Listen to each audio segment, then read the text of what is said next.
Friend, स्वागत है आप सभी का सभी ज्ञान चैनल पर। बहुत से यंग स्टूडेंट जो अभी 10th या 12th में हैं, वो ये जानना चाहते हैं कि कैसे वो 12th के बाद आर्मी, नेवी या एयरफोर्स ज्वाइन कर सकते हैं। इस वीडियो में हम डिफरेंट एंट्रीज की बात करेंगे जिसके थ्रू आप 12th के बाद एज एन ऑफिसर ज्वाइन कर सकते हैं। तो चलिए शुरू करते हैं, लेकिन इससे पहले सब्सक्राइब कीजिए सभी ज्ञान चैनल को। दोस्तों, हर देश की सुरक्षा में सेना का एक बहुत ही महत्वपूर्ण योगदान होता है। भारतीय सेना व्यवस्था बहुत ही अद्भुत है और विश्व की सबसे श्रेष्ठ सेना है। भारतीय सेना के सैनिक देशभक्ति की सच्ची मिसाल हैं, जो कि अपने प्राण त्याग कर भी देश की रक्षा करते हैं। भारतीय सेना मौके आने पर दुश्मन की ईंट से ईंट बजा देते हैं।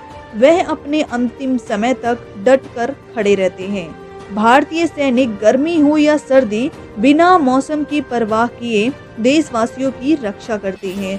और अगर आप यंग एज में आर्म फोर्स को ज्वाइन करने की सोच रखते हैं, तो इससे अच्छी बात हमारी कंट्री के लिए क्या ही हो सकती है। इस वीडियो के द्वारा हमारी ये कोशिश रहेगी कि ज़्यादा से ज़्यादा यंगस्टर आर्म फोर्सेस को ज्वाइन करें। तो चलिए जानते हैं कौन कौन से तरीके हैं जिससे आप 12th के बाद आर्म फोर्स ज्वाइन कर सकते हैं। सबसे पहले बात करते हैं यहाँ पर एनडीए की। एनडीए का फुल फॉर्म है नेशनल डिफेंस एकेडमी। ये एकेडमी खड़कसाला, महाराष्ट्र में है। एनडीए एग्जाम यूपीएससी द्वारा साल में 2 बार कंडक्ट किया जाता है और एनडीए एग्जाम से आप आर्मी, नेवी या एयरफोर्स ज्वाइन कर सकते हैं।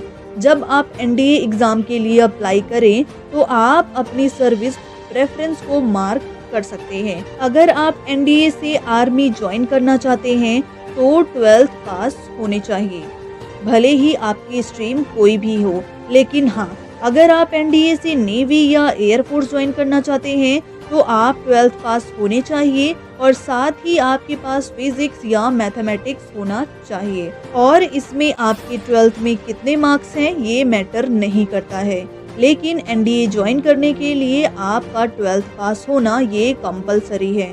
देखिए, यहाँ पे बहुत से कैंडिडेट जो 12th में एनडीए के लिए अप्लाई करते हैं और बहुत मेहनत के बाद एनडीए एग्जाम और एसएसबी इंटरव्यू क्लियर करते हैं, लेकिन बाद में 12th क्लास में फेल हो जाते हैं और एनडीए ज्वाइन नहीं कर पाते हैं। तो आपको इस बात का जरूर ध्यान रखना है, एनडीए के लिए आपकी एज लिमिट 16.5 से 19.5 के बीच होनी चाहिए।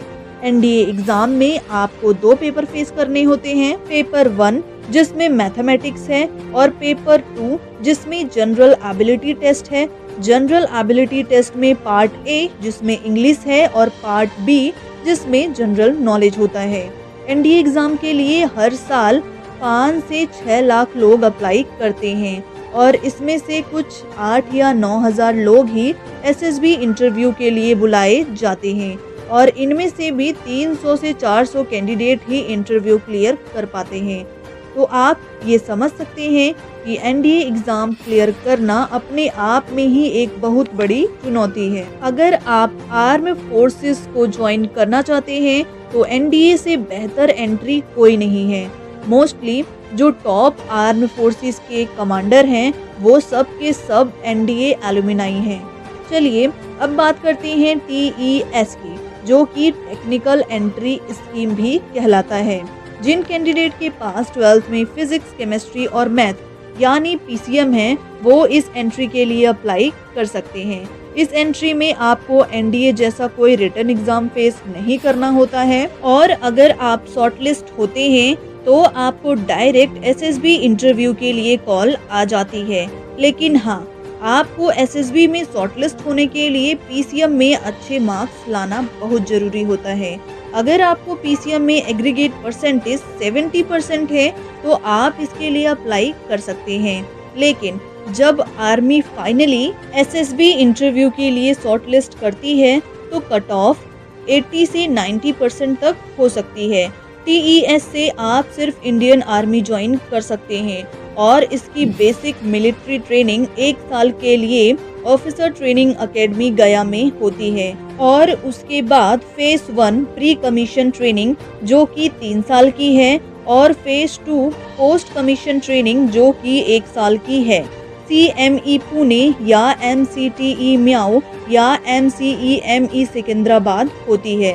अब फाइनली बात करते हैं 10+2 बीटेक कैडेट एंट्री स्कीम की, जिससे आप इंडियन नेवी को ज्वाइन कर सकते हैं। ये भी सेम आर्मी के जैसी है। अगर आपके 10+2 PCM में 70% एग्रीगेट मार्क्स हैं और 10th या 12th में इंग्लिश सब्जेक्ट में 50% मार्क्स हैं तो आप इसके लिए अप्लाई कर सकते हैं, लेकिन ये मार्क्स सिर्फ एलिजिबिलिटी के लिए ही है। SSB इंटरव्यू के लिए इंडियन नेवी आपको JEE main all India rank से शॉर्टलिस्ट करेगी। तो हाँ, इसके लिए आपको JEE में अपेयर होना कंपलसरी है। तो ये थे 3 डिफरेंट एंट्री जिससे आप 12th के बाद आर्म फोर्स को ज्वाइन कर सकते हैं। ये एंट्री के लिए केवल मेल कैंडिडेट ही एलिजिबल हैं। फीमेल सिर्फ ग्रेजुएशन के बाद ही आर्म फोर्स को ज्वाइन कर सकती हैं। NDA एंट्री से आप किसी भी सर्विस के लिए अप्लाई कर सकते हैं। TES एंट्री इंडियन आर्मी के लिए है और 10+2 BTech cadet entry Indian Navy के लिए है। होप आपको ये वीडियो पसंद आया होगा। इस वीडियो को आप अपने फ्रेंड के साथ जरूर शेयर कीजिए, साथ ही चैनल को सब्सक्राइब कीजिए। धन्यवाद।